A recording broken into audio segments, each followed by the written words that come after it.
Good morning students, good morning. ఈరోజు నేను మీకు లోక్గీత్ పాఠ్యాంశంలో ఉన్నటువంటి పరిచయ ప్రశ్న ఎక్స్ప్లెయిన్ చేయదలుచుకున్నాను. అందరూ కూడా ఒకసారి చూసుకోండి అమ్మా. పరిచయ ప్రశ్న ఇక్కడ చూసినట్లయితే పరిచయ ప్రశ్న, లోక్గీత్ కే బారే మే ఆప్ క్యా జాన్తే హై, జానపద గీతాల గురించి మీకు ఏమి తెలుసు అని చెప్పి అడగడం జరిగింది. చూసుకోండి ఇక్కడ, लोकगीत सीधे जनता के संगीत है, ये घर गांव और नगर के जनता के गीत है. इनके लिए साधना की जरूरत नहीं होती. त्योहारों और विशेष अवसरों पर ये गाए जाते हैं. इनके रचने वाले भी अधिकतर गांव के लोग ही है. स्त्रियों ने भी इनकी रचना में विशेष भाग लिया है. ये गीत बाजों की मदद के बिना ही या साधारण ढोलक, झांझ, करताल, बांसुरी आदि की मदद से गाए जाते हैं. లోక్గీత్ కే బారే మే ఆప్ క్యా జాన్తే హై, జానపద గీతాల గురించి మీకేమి తెలుసు అన్నప్పుడు, లోక్గీత్ సీదే జనతాకే సంగీత హై, జానపద గీతాలు నేరుగా ప్రజల యొక్క సంగీతాలు అనమాట. ఏ ఘర్ గాంవ్ ఔర్ నగర్కే జనతాకే సంగీత హై, ఇది గ్రామాల్లో ఉన్నటువంటి, ఇళ్లల్లో ఉన్నటువంటి, పట్టణాల్లో ఉన్నటువంటి ప్రజలు పాడుకునేటటువంటి పాటలు, వాళ్ళకి సంబంధించినటువంటి పాటలు ఇవి. ఇన్కే లియే సాధనాకి జరూరత్ నహీ హై, వీటికి పెద్దగా ప్రాక్టీస్ అవసరం లేదన్నమాట. త్యోహారం ఔర్ విశేష అవసరం పర్ ఏ గాయే జాతే హై, పండగలప్పుడు ఏదైనా విశేషమైనటువంటి సందర్భాలప్పుడు వీటిని మనము పాడుతూ ఉండడం చూస్తూ ఉంటాము. ఇన్కే రచనే వాలే బి అధికతర్ గాంవ్ కే లోగ్ హై, వీటిని రచించే వాళ్ళు కూడా ఎక్కువగా గ్రామాల్లో నివసించేటువంటి ప్రజలే. స్త్రీయం నే బి ఇన్కి రచన మే విశేష భాగ్ లియా హై, స్త్రీలు కూడా వీటిని రచించడంలో చాలా ప్రధాన పాత్రని పోషిస్తున్నారు. ఏ గీత్ బాజోం కి మదద్ కే బినా హీ యా సాధారణ ढोलक, झांझ, करताल, बांसुरी ఆది కి మదద్ సే గాయే జాతే హై, ఇది ఈ గీతాల్ని ఎటువంటి వాయిద్యాల సహాయం లేకుండా మామూలుగా ఈ డోలుతోనూ, తప్పెట్లతోనూ, తర్వాత చేతి తాళాలతోనూ, తర్వాత పిల్లన గ్రోవితోనూ, ఇలా వీటితో మాత్రమే మనము పాడగలుగుతాము, వీటితో కూడా పాడగలుగుతూ ఉంటాము. నెక్స్ట్ సెకండ్ వన్ చూసుకున్నామా, లోక్గీత్ ఔర్ సంగీత్ కా క్యా సంబంధ హై, మనకి జానపద సంగీతానికి మరియు సంగీతానికి అంటే జానపదాలకి మరియు సంగీతానికి మధ్య గల సంబంధం ఏమిటి? हमारी संस्कृति में लोकगीत और संगीत का अटूट संबंध है. लोकगीत अपनी लोच, ताजगी और लोकप्रियता से शास्त्रीय संगीत से भिन्न है. गीत संगीत के बिना हमारा मन रशा से नीरस हो जाता है. मनोरंजन की दुनिया में भी गीत संगीत का भी महत्वपूर्ण स्थान है. మనకి ఇక్కడ ఏమని చెప్తున్నాడంటే, హమారీ సంస్కృతి మే లోక్గీత్ ఔర్ సంగీత్ కా అటూట్ సంబంధ హై, మన సంస్కృతిలో జానపదాలకి మరియు సంగీతానికి విడదీయలేనటువంటి సంబంధం ఉంది. లోక్గీత్ అప్ని లోచ్, తాజగి ఔర్ లోక్ప్రియతా మే శాస్త్రీయ సంగీత్ సే భిన్న హై, ఈ జానపద సంగీతాలు అనేటువంటివి ఆ తాజాదనానికి, ప్రజల యొక్క ఆసక్తికి ఈ శాస్త్రీయ సంగీతంతో కొంచెము భిన్నము. గీత్ సంగీత్ కే బినా హమారా మన్ రసా సే నీరస్ హో జాతా హై, మనకి పాటలు లేకుండా మన మనస్సు ఒక రకమైనటువంటి నీరసంతో నిండిపోతూ ఉంటుంది. మనోరంజన్కి దునియా మే బి గీత్ సంగీత్ కా బి మహత్వపూర్ణ స్థానం హై, మనకి మనసుకి ఆనందం కలిగించేటటువంటి సాధనాల్లో మనకి ఈ జానపద గీతాలకి, సంగీతానికి చాలా గొప్ప స్థానం ఉంది. తర్వాత పహాడీ కిసే కహా జాతా హై, మనకి పహాడీ అని ఎవరిని అంటారు? పహాడీ క్షేత్రం మే రహనే వాली పిచిడి జాతియోं को పహాడీ కహా జాతా హై, కొండ ప్రాంతాల్లో నివసించేటటువంటి వెనకబడినటువంటి తెగల వాళ్ళని మనము పహాడీ అని చెప్పి పిలుస్తాము. पहाड़ियों के अपने अपने गीत है, उनके अपने अपने भिन्न रूप होते हुए भी अशास्त्रीय होने के कारण उनमें अपनी एक समान भूमि है. गढ़वाला, किन्नौर, कांगड़ा आदि पहाड़ियों के अपने अपने गीत है, इन्हें गाने की अपनी अपनी विधियां है, उनका अलग नाम ही पहाड़ी कहा जाता है. మనకి కొండ ప్రాంతాల్లో నివసించే వాళ్ళని పహాడీ అని చెప్పి పిలుస్తూ ఉంటాము. వెనకబడినటువంటి వాళ్ళని పహాడీ అని కూడా పిలుస్తూ ఉంటాము. ఆ, పహాడియోं के अपने अपने గీత హై. ఆ కొండ ప్రాంతాల్లో నివసించే వాళ్ళకి వాళ్ళకంటూ కొన్ని జానపదాలు ఉన్నాయి. उनके अपने अपने भिन्न रूप होते हुए भी अशास्त्रीय होने के कारण उनमें अपनी एक समान भूमि है. వాళ్ళల్లో కొన్ని వేరే వేరే గీతాలు ఉన్నప్పటికీ కూడా వాటికి ఒక విభిన్నమైనటువంటి ఆ, సంస్కృతి ఉండడం వల్ల అశాస్త్రీయమైనటువంటిది కాబట్టి వాటన్నిటినీ కలిపి పహాడీ అని పిలుస్తున్నారు. చూడ్డానికి వాళ్ళ ఆ కోయ జాతుల్లో ఆ కొండ జాతుల్లో వేరియేషన్స్ ఉన్నాయి. ఉన్నప్పటికీ కూడా దానికంటూ ఒక పర్టికులర్గా ఏది లేదు కాబట్టి అశాస్త్రీయంగా ఉంది కాబట్టి మనము వాటిని ఏమని పిలుస్తున్నాము, ఒకటిగానే పిలుస్తున్నాము. గద్వాల, కిన్నౌరా, కాంగ్డా ఆది పహాడియోంకి అప్నే అప్నే గీత హై. గద్వాల్లో, కిన్నౌర్లో, కాంగ్డాలో మొదలైనటువంటి ప్రాంతాల్లో నివసించేటువంటి కొండ ప్రాంతం వాసులకి వాళ్ళకంటూ ఒక్కొక్క జానపదాలు ఉన్నాయి. ఇన్హే గానేకి అప్నే అప్నే విధియం హై. వాటిని పాడడంలో వాళ్ళకంటూ ఒక్కొక్క విధులు కూడా ఉన్నాయి, ఒక్కొక్క పద్ధతులు కూడా ఉన్నాయి. ఉన్కా అలగ్ నామ్ హి పహాడీ కహా జాతా హై. అలా వాళ్ళందరినీ కలిపే వాళ్ళందరినీ ఆ కొండ ప్రాంతాల్లో నివసించేటువంటి వాళ్ళందరినీ కలిపి పహాడీ అని పిలవడం జరిగిందనమాట. ఓకేనా. ఫోర్త్ వన్ చూడండి, పేజ్ నెంబర్ 25లో ఉంది కదా, అది వాస్తవిక్ లోక్ గీత్ కైసే హోతే హై. నిజానికి జానపద సంగీతాలు ఎట్లా ఉంటాయి? वास्तविक लोकगीत देश के गांवों और देहातों में है. मनकी इनका संबंध देहात की जनता से है. इनमें बड़ी जान होती है. ये गीत अधिकतर दैनिक जीवन की घटनाओं पर आधारित होते हैं. ये ग्रामीण बोलियों में गाए जाते हैं. बाउल और बतियाली बंगाल के लोकगीत है. महिया, हीरा रांझा, सोहनी, महिवाल संबंधी गीत पंजाब के है. डोला मारू आदि राजस्थान के है. ये सब लोकगीत बड़े चाव से गाए जाते हैं. మనకి ఇక్కడ వాస్తవిక్ లోక్గీత్ దేశ్ కే గావం ఔర్ దేహాతో మే హై. నిజానికి జానపద సంగీతం అంతా కూడా, జానపద గీతాలన్నీ కూడా గ్రామాల్లో మరియు గ్రామీణ ప్రాంతాల్లో ఉన్నాయి. ఇన్కా సంబంధ్ దేహాత్ కి జనతా సే హై. వీటికి సంబంధం అంతా కూడా ఆ గ్రామీణ ప్రాంతాల్లో ఉండేటువంటి ప్రజలతో సంబంధం ఉంది. ఇన్మే బడి జాన్ హోతీ హై. ఈ జానపద గీతాల్లో చాలా ఒక సజీవం అనేటువంటిది ఉంటుంది, ప్రాణం ఉంటుంది. ఏ గీత్ అధికతర్ దైనిక్ జీవన్కి ఘటనాओं पर ఆధారిత होते हैं. ఇవి ఈ జానపద గీతాలు అనేటువంటి ఎక్కువగా నిత్య జీవితంలో జరిగేటువంటి సంఘటనల మీద ఆధారపడి ఉంటాయి. నిత్య జీవితంలో జరిగేటువంటి సంఘటనలే వాళ్ళ యొక్క పాటలకి ఆధారంగా తీసుకుంటూ ఉన్నారు. ఏ గ్రామీణ బోలియోं में गाए जाते हैं. ఇది గ్రామీణ ప్రజల్లోనే పాటలు పాడుతూ ఉంటారు, వాళ్ళే పాడుతూ ఉంటారు, వాళ్ళ వాడుక భాషలోనే పాడుతూ ఉంటారు. బౌల్ ఔర్ బతియాలి బెంగాల్కి లోక్గీత హై. బౌల్ మరియు బతియాలి బెంగాల్ ప్రాంతంలో ఉండేటువంటి జానపద గీతము. महिया, हीरा रांझा, सोहनी, महिवाल संबंधी गीत पंजाब के है. महिया, हीरा रांझा, सोहनी, महिवाल సంబంధి జానపద గీత్ ఇవి పంజాబ్లో ఉండేటువంటివి, పంజాబ్లో పాడేటువంటి జానపద గీతాలు. డోలా మారు ఆది రాజస్థానీ హై. రాజస్థాన్లో ఉండేటువంటి జానపద సంగీతాన్ని డోలా మారు అని పిలుస్తారు. ఏ సబ్ లోక్ గీత్ బడే చావ్ సే గాయి జాతే హై. ఈ జానపద గీతాలన్నీ కూడా చాలా విశేషంగా పాడడం జరుగుతుంటుంది, చాలా ప్రత్యేకంగా పాడుతూ ఉంటారు. 12 మాసా లోక్గీతోं के बारे में आप क्या जानते हैं.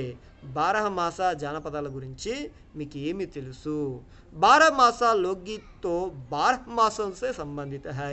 इन लोकगीतों में 12 मासों से संबंधित प्रकृति वर्णन के बारे में गीत गाए जाते हैं, जिनमें प्राकृतिक विशेषताओं और महत्व का वर्णन किया जाता है.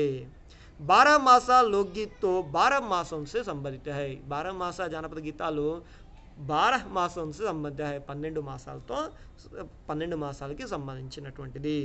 ఇన్ లోక్ గీతో మే 12 మాసం సే సంబంధిత ప్రకృతి వర్ణన్ కే బారే మే గీత్ గాయే జాతే హై.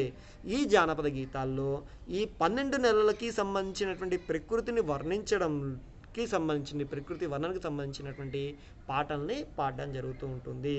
जिनमें प्राकृतिक विशेषताओं और महत्व का वर्णन किया जाता है. వీటిలో ప్రకృతిని వర్ణించడంలోనూ ఆ ప్రకృతి యొక్క మహత్వాన్ని వర్ణించడంలోనూ ఇక్కడ ఇంపార్టెన్స్ ఇవ్వడం జరుగుతుంది. ఓకేనమ్మా. ఇక్కడ 6th వన్ చూసుకోండి. విదేశియా లోక్గీత్ కే బారే మే ఆప్ క్యా జాన్తే హై. విదేశియా జానపద సంగీతం గురించి మీకేం తెలుసు? भोजपुरी में करीब 30-40 बरसों से विदेशिया का प्रचार हुआ. गाने वालों में अनेक समूह इन्हें गाते हुए देहात में फिरते हैं. बिहार में विदेशिया से बढ़कर दूसरे गाने लोकप्रिय नहीं है. इन गीतों में अधिकतर रसिकप्रियों और प्रियाओं की बात रहती है. परदेशी प्रेमी की और इनसे करुणा और वीरा का रस बरसता है. ఇక్కడ भोजपुरी में करीब 30-40 बरसों से विदेशिया का ప్రచార్ హువా హై. మనకి ఇక్కడ భోజ్పూర్లో సుమారు 30 నుంచి 40 సంవత్సరాల నుండి ఈ విదేశియా అనేటువంటి జానపద గీతం ప్రచారంలో ఉంది. గానే వాలోं में అనేక సమూహ ఇన్హే గాతే హుయే దేహాత్ మే ఫిర్తే హై. ఈ పాటలు పాడేటువంటి ప్రజలందరూ కూడా గుంపులు గుంపులుగా తిరుగుతూ ఒక చోటు నుంచి ఒక చోటికి తిరుగుతూ వీటిని పాడుతూ ఉంటారు. బీహార్ మే విదేశియా సే బడ్కర్ దూసరే గానే లోక్ప్రియ నహీ హై. బీహార్ ప్రాంతంలో విదేశియా జానపద గీతం కన్నా వేరొక ప్రసిద్ధి చెందినటువంటిది లేదు. ఇన్ గీతోं में अधिकतर रसिक प्रियों और प्रियाओं की बात रहती है. ఈ గీతాల్లో ఎక్కువగా రసిక ప్రియులు మరియు ప్రేయసి ప్రేమికుల మధ్య ఉండేటువంటి విరహ వేదనని వర్ణించడం జరుగుతుంది. परदेशी प्रेमी की और इनसे करुणा और विरह का रस बरसता है. ఇక్కడ పరదేశీ ప్రేమికులతో పాటు మన అంటే ఇక్కడ విరహ రసాన్ని మరియు కరుణ రసాన్ని ఇక్కడ బాగా వర్ణించడం జరిగింది. ఇక్కడ ఈ పాటల్లో ఎక్కువగా కూడా రసిక ప్రియుల గురించి ప్రేమికుల యొక్క విషయాల గురించి వర్ణించడం జరిగింది. ఓకేనమ్మా. ఇక్కడ పేజ్ నెంబర్ 26 చూడండి. ఆ 26లో ఉన్నటువంటి 7th వన్ 8th వన్. స్త్రీयों के लोकगीत कैसे होते हैं. ఆడవాళ్ళ యొక్క స్త్రీల యొక్క జానపద గీతాలు ఎట్లా ఉంటాయి. भारत में स्त्रियों के लोकगीत अनंत संख्या में होते हैं. इनका संबंध स्त्रियों से है. इन्हें अधिकतर स्त्रियां ही लिखती है और गाती है. ये गीत ढोलक की मदद से गाती है. गाने के साथ नाच का भी फुट होता है. भारत में स्त्रियों के लोकगीत अनंत संख्या में होते हैं. భారతదేశంలో ఈ ఆడవాళ్ళ యొక్క జానపద గీతాలు చాలా ఎక్కువగా ఉన్నాయి. ఇన్కా సంబంధ్ స్త్రీయోं से है. ఆ జానపద గీతాలు ఎక్కువగా స్త్రీలకు సంబంధించినవే ఉన్నాయి. ఇన్హే అధికతర్ స్త్రీయం హీ లిఖతి ఔర్ గాతి హై. వీటిని ఎక్కువగా స్త్రీలే రాయడము మరియు పాడడము జరుగుతూ ఉంటుంది. ఏ గీత్ డోలక్ కి మదద్ సే గాతే హై. వీటిని డోలక్ సహాయంతో పాడడం జరుగుతూ ఉంటుంది. గానే కే సాత్ నాచ్ కా భీ ఫుట్ హోతా హై. వాళ్ళు పాటతో పాటు ఆట కూడా ఉంటుంది. పాటకి తగ్గట్టుగా వాళ్ళు నాట్యం కూడా చేస్తూ ఉంటారు. లోక్ గీత్ కిస్కే ప్రతీక హై. జానపద గీతాలు వేటికి ప్రతీకలు, వేటికి గుర్తు. लोक गीत हमारी संस्कृति तथा सभ्यता के प्रतीक है. आनंद और उल्लास के प्रतीक है. लोकगीत उद्दाम जीवन के ही गाँवों के अनंत संख्या गाने के प्रतीक है. ये त्योहारों के भी प्रतीक है.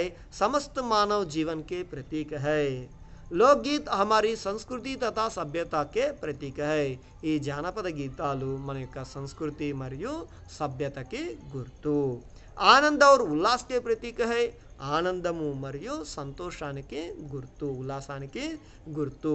लोकगीत उद्दाम जीवन के ही गाँवों के अनंत संख्या गाने के प्रतीक है. ఈ జానపద గీతాలు ఉద్దాం జీవన్ కే హీ ఒక అభివృద్ధి చెందుతున్నటువంటి జీవితంలో గావంకే అనంత సంఖ్య గానేకే ప్రతీక హై. మనకి ఎక్కువ మంది ఇది పాడడానికి గుర్తు. ఇది అనంత సంఖ్యా గానేకే ప్రతీక హై. ఎక్కువ మంది పాడుతూ ఉండడానికి అంటే వాళ్ళ యొక్క జీవితంలో కలిగినటువంటి అలసటని దూరం చేసుకుంటూ ఇది పాటలు పాడుతూ ఉంటారు. ఏ త్యోహారం కే భీ ప్రతీక హై. ఇది పండగలకి కూడా గుర్తు. సమస్త మానవ జీవన్కే ప్రతీక హై. మొత్తం ఈ మానవాళికే ఇది గుర్తు. ఈ ప్రపంచమంతా కూడా ఈ జానపద గీతాలు గుర్తుగా ఉంటూ ఉన్నాయి. మన యొక్క సంస్కృతి సంప్రదాయానికి గుర్తుగా ఇవి ఉంటూ ఉన్నాయన్నమాట. ఓకేనమ్మా, ఇది ఓకే. ఇంకా చూసినట్లయితే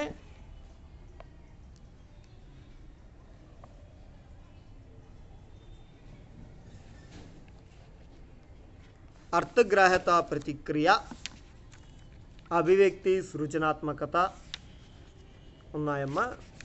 అవి చూద్దాం. అది అర్థగ్రాహ్యత, ప్రతిక్రియ, అభివ్యక్తి, సృజనాత్మకత. ఇక్కడ అర్థగ్రాహ్యత ప్రతిక్రియ చూసుకోండి. అర్థగ్రాహ్యత ప్రతిక్రియ కనుక చూసుకున్నట్లయితే